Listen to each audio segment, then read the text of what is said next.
Hi.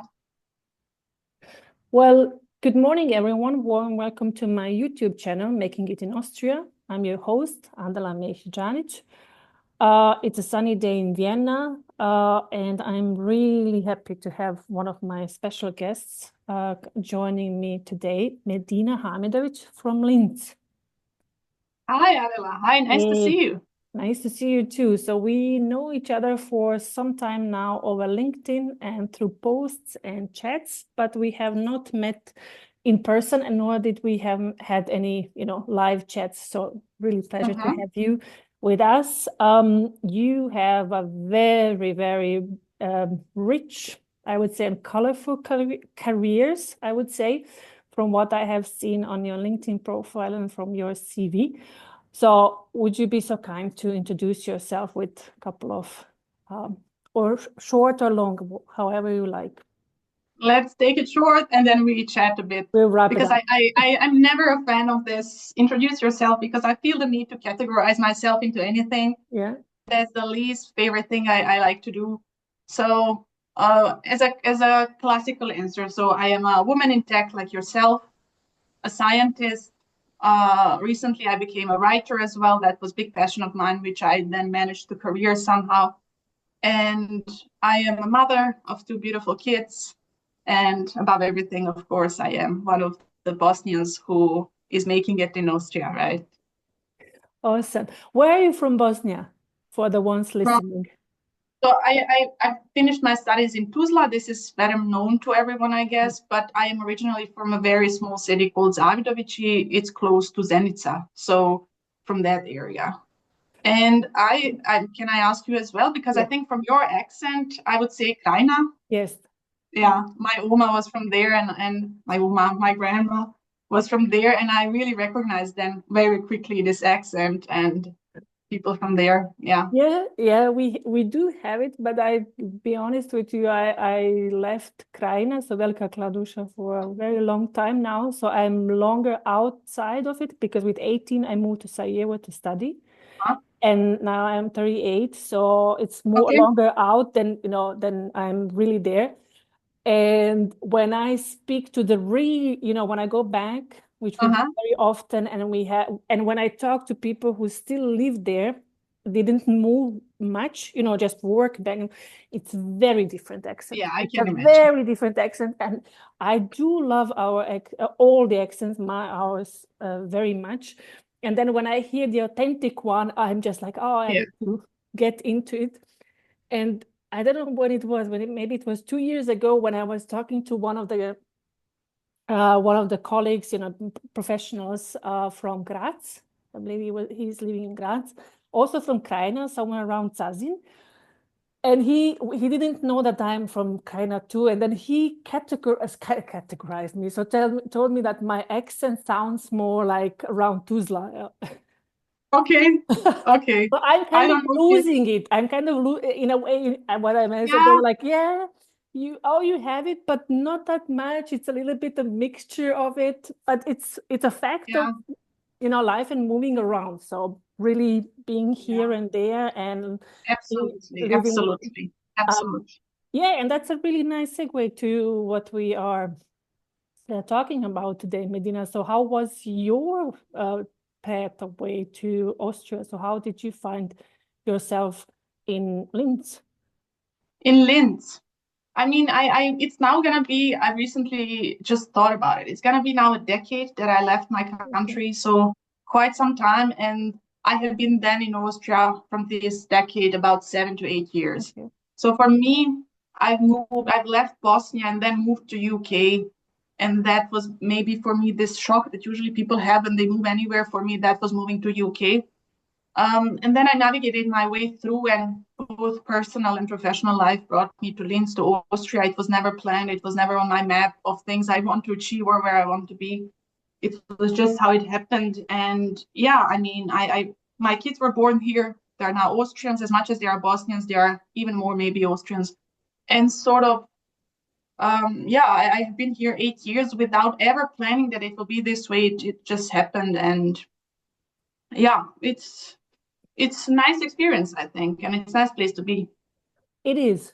It is. So it's Right. very comfortable, I would say. So it's Yeah. and especially Vienna, it's getting, you know, whatever you think about it, you have it. And then the for us was always Yeah. this thinking if we would like to move somewhere further away or so, then what would be the real reason, you know, that what would be, you know, the reason to move? You know, it's like you have to, Yeah. especially when you start a family, you know, it's with the kids, you Yeah. think, okay, Absolutely. is it really the need for it? Or if you, the people that I know, they were usually moving, also Austrians that were, you know, living and working abroad. It was mostly before the kids started the school. Yeah. Absolutely. These couple of years until they were like, let's say 6 or before 6, and they would, you know, move back and want to have kids living. Absolutely. I mean, I think you know it yourself. When you get the kids, you feel this need for some stability.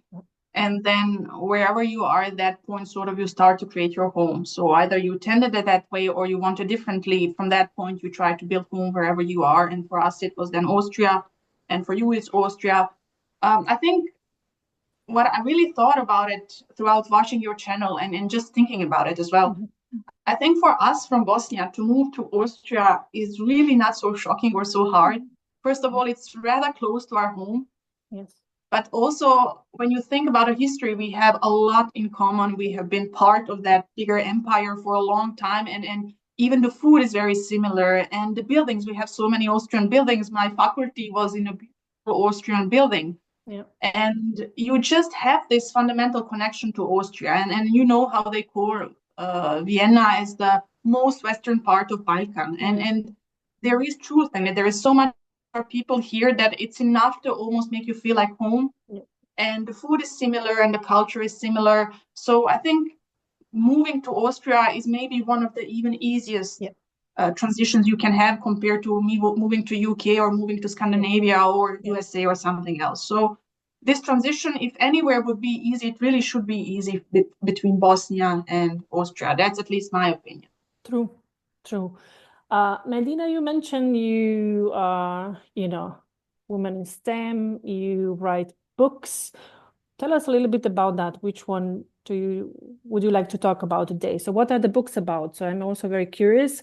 And you know what I realized from some of the people that I know in my network, like Cambis, Nella, you. So there are a couple of people in my network that are becoming parents or are already like having 1 or 2 kids. They start writing books. I know a few of them, so at least 5.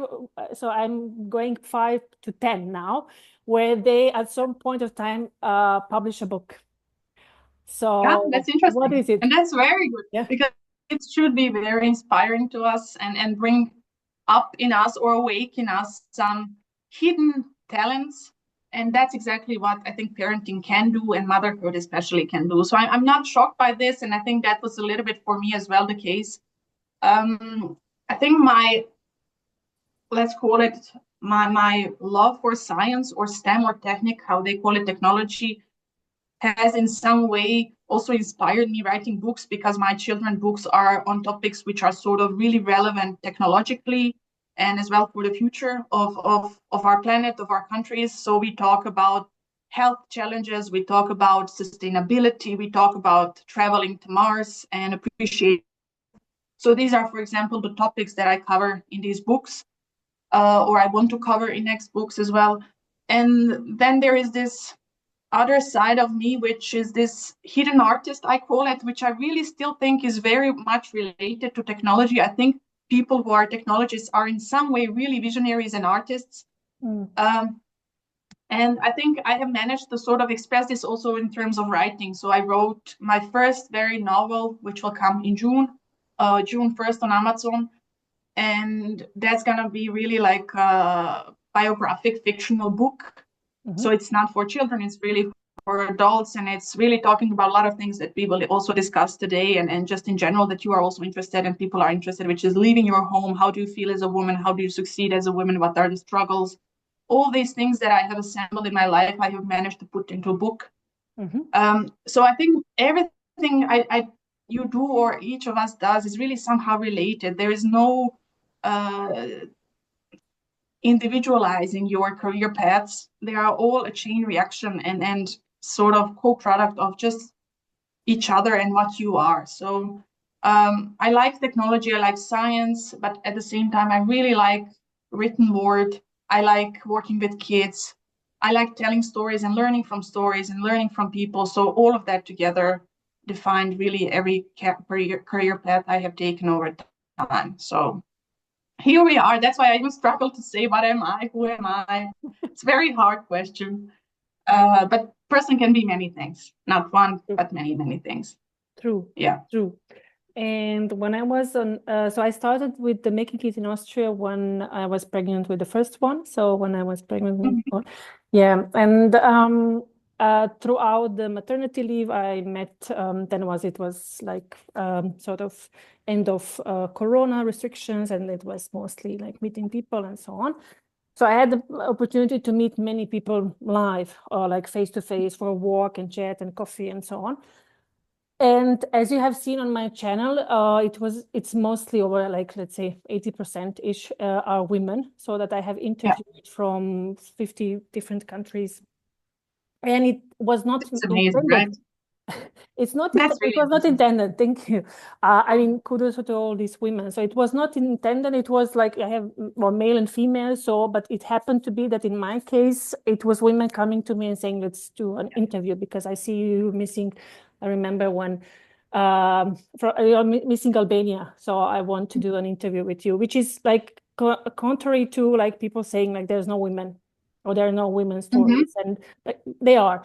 And the other thing about what I wanted to share with you when you said you have, it's a colorful, it's rich, is the fact that the women that I have interviewed and the women that I know in general, so that they don't have one or two things, they have palette of it. Absolutely. It's Absolutely. the fact of life that we live as of today and the opportunities that are placed upon us. And I think as well the need for it, because you are so many things throughout the day. Absolutely. It's not like when I go to work, then, and I can think about, as you said, you can think about your novel, you can think about the book, so it comes somewhere along the way while you're maybe working, or maybe in a playground, or maybe you're doing five other things, writing whatever papers you are working. So it's the age that we live in, and the opportunities that we can express ourselves, I think. Absolutely. Absolutely. I agree. I really, every time a woman raises a voice for other women, as you are doing, actually, then you see the amount of things that women can achieve. Because I also, when I was writing the book now, and I think just in normal day, we women tend to normalize what we are and minimize as well. Because you just accept that that's who you are. So you wake up and you have to be a wife, you have to be a mother, you have to be a career woman, you have to be a friend, you have to be a chef, a manager, everything. And you look yourself in the mirror and you say, well, of course I have to be that. That's my life.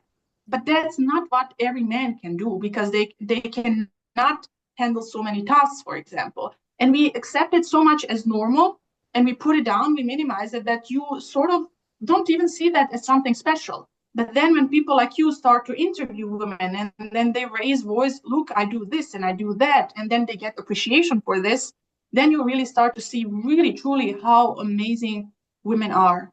It's still also incredible to me. And I, unfortunately, in my field, I don't work a lot with women. I am, when I came to Austria 8 years ago, I was the first and only woman at the institute of, I don't even know, 40, 50 men.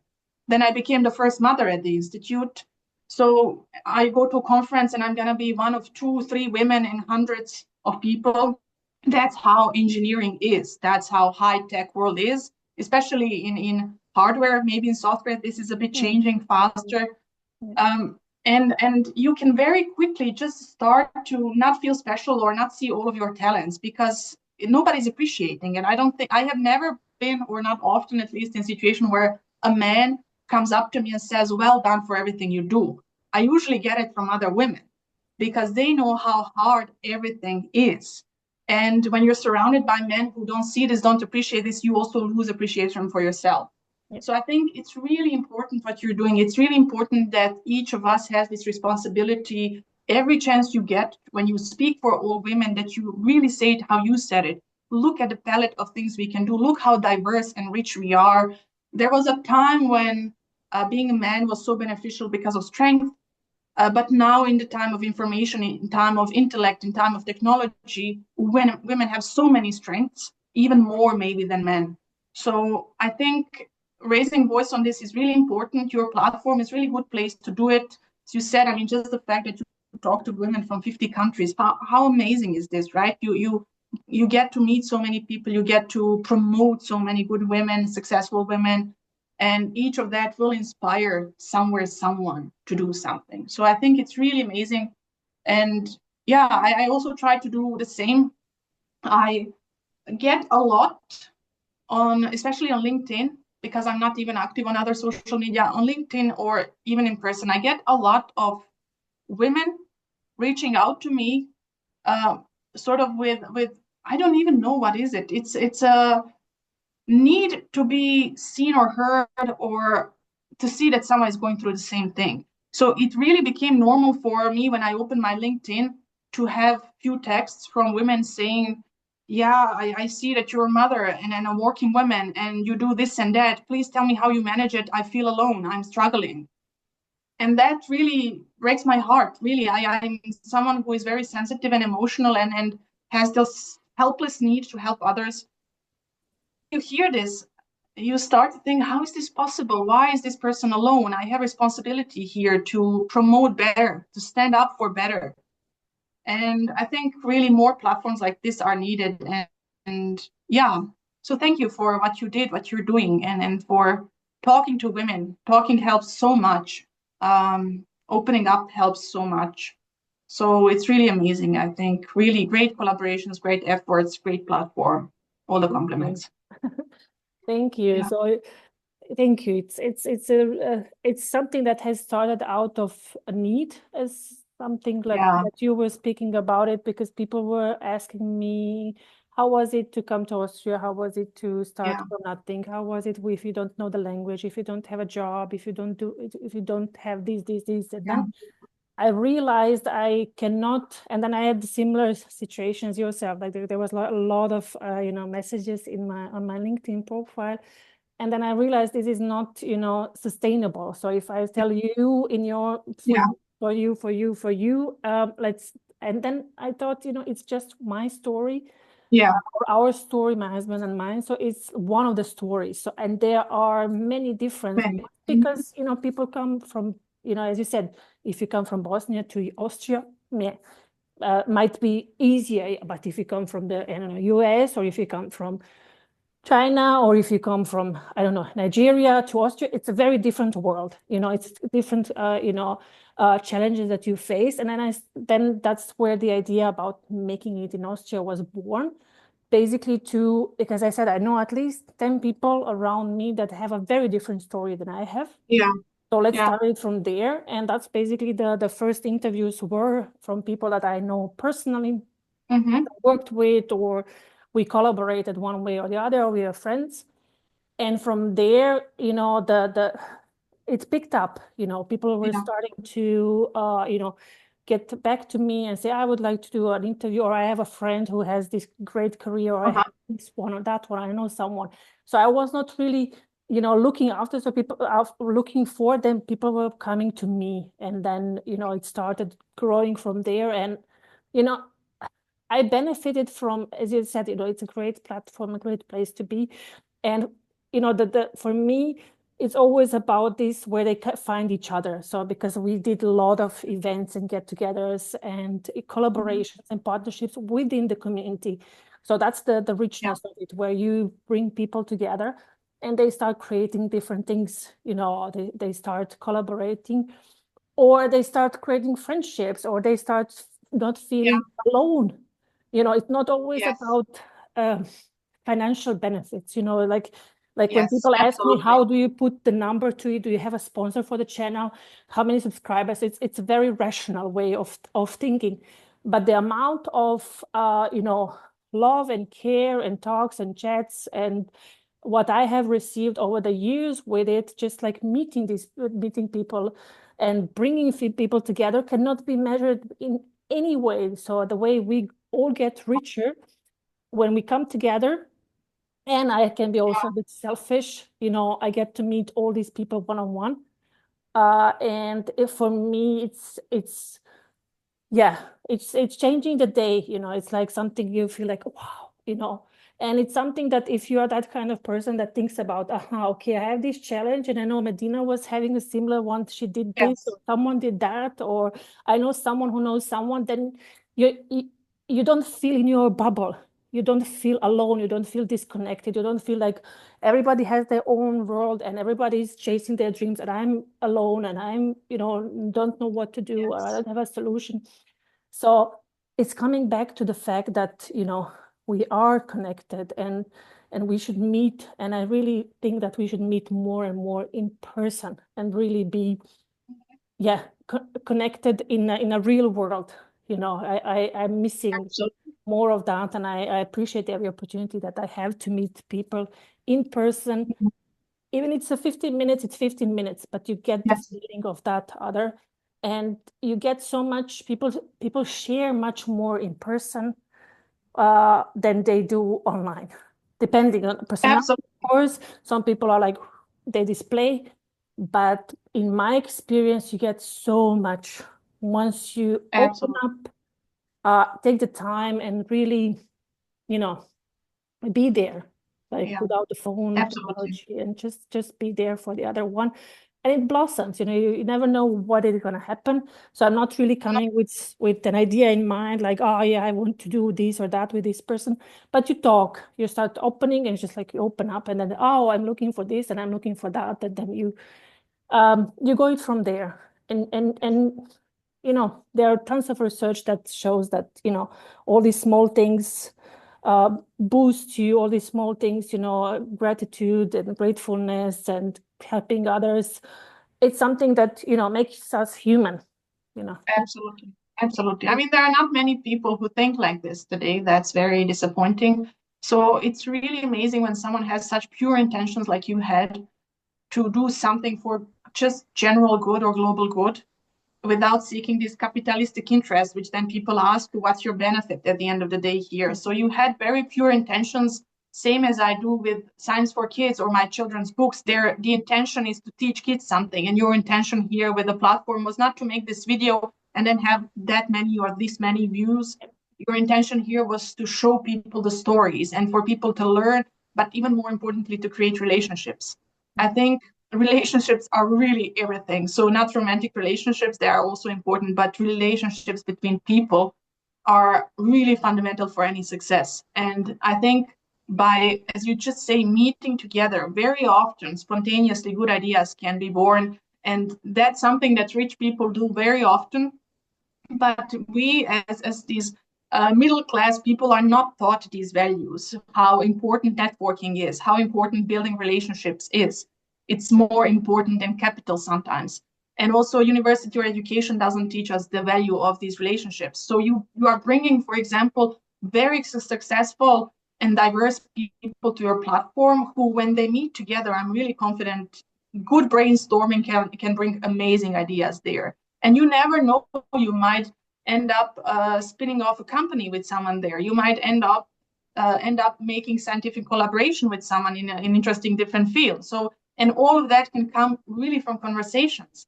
So it's really fundamental for us as humans to talk to each other, to build relationships, to just communicate. But unfortunately, yeah, all of this is sort of disturbed with this virtual world we are living in. And it's really good if there are people who see the value in this and actually support these meetings and collaborations and relationships like you do. So it's really valuable, I think, in my opinion, at least. So So to everyone watching this, go out and meet some friends or people, or just talk to strangers. I spoke yesterday to some Italian couple in just spontaneously, and they were trying to talk to me in English and some Italian, and I was talking in some other. And I realized I need to do that more often, spontaneous. Even if I am meeting many people and I'm talking and I'm on the phone and online and so. But this one, I should I want to do more. Really spontaneous one where you, because that's how it is. That's the charm of it, because there's no script. You know, you are meeting, you know, people that are here, you know, visiting their family, and then what do you say? It's if you're curious, like myself, about these things, you're like, aha, what do I say next? Okay, what should we talk about? What are the interests? What might be interesting for them to see in Vienna? Maybe I know something, or maybe I know a word I knew 2 words in Italian, and they were like, wow. Yeah, absolutely, absolutely, right. And then you're People like, are wow, always amazed at this. that keeps you the whole day and thinking like, oh my God, that's so cool. Meeting people. It's really cool. It's really cool meeting people, and it's really cool. And in Vienna and in Austria, it's like multicultural. It's like you can really have the opportunity to meet as many people and express yourself in different languages and so on. Medina, we have a few more minutes to close up. So before we do that, so I usually ask if there's something we have forgotten, or if you would like to share some of the things, or from your side, something. I mean, not really. So I really, maybe every time I talk about anything, there is just this bottom line, what do you want to bring home, this take-home message? And I think for me, it's usually boils down to saying to people, just reach out to everyone and anyone you think can help you in anything in life, including myself. Reach out on LinkedIn, reach out to Adela, reach out to people you think might help you out. It's very shocking to me how much success can just reaching out bring to someone. So very often, if you just ask people, even big people, important people, hey, can you help me? Let's do something together. They will very likely say yes. And even if the answer is no, reach out to the next person. I think feeling alone is maybe really the most difficult thing to feel today, when it's not even necessary. There are many people where just by reaching out, you will get a lot. So if anyone feels the need to work together, hear about my story, needs advice or something, really just reach out, and I am always happy to help. That would be my sort of message. Thank you, Medina. And we're gonna have to wait for June, right, for your novel? Yeah, 1st of June. 1st of June, nice. 1st of June. So it's just a couple of more weeks. You get the chance to read more about Medina. So I'm also very much looking forward. I'm kind of collecting all the books from the people that I have interviewed. So I buy all sorts of books, or I get them, and they're in our library. So I'm really much looking forward to yours. We have less than a minute. So everyone, thank you so much for spending the time with us. Reach out to Medina and myself. Go on LinkedIn, catch up, and thank you so much for subscribing. Thank you, everyone. Thank you. Thank you. Thank you, Medina.